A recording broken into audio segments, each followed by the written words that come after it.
looking for the perfect juice that will make you feel your best, well, we are making a delicious tomato-free V8 juice, but if you want tomatoes, you can always add a few in. This is from the show Fat, Sick, and Nearly Dead, and it is an amazing recipe. So let's make it.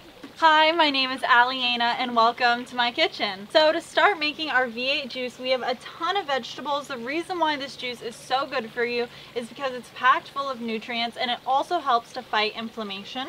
So the first ingredient I'm adding to my juicer is 1 whole cucumber. The thing I love about juicing is you don't have to peel anything. You can just toss everything in. But if you don't have a juicer, you can always use a blender. Blend all of this together and then strain it. So we're gonna start with our cucumber.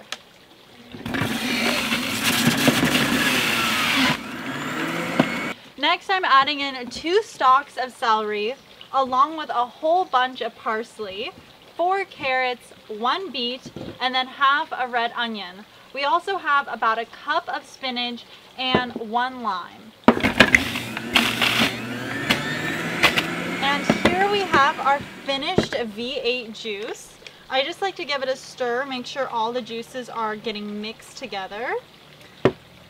Okay, and this has such a rich color. I love it. Now it's time to taste our healthy juice. It is really good. I know a lot of you are probably thinking that is way too many veggies in a juice, but it actually works really well together. The flavors combine really beautiful. So I have to say thank you to Fat, Sick, and Nearly Dead for giving me this recipe. It's so good.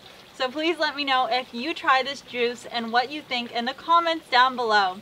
If you've never seen the movie Fat, Sick, and Nearly Dead, the link is in my description down below. The full movie is on YouTube and it's a really great inspirational tool to motivate you to get healthy. Thank you so much for watching and I hope to see you next week. Cheers!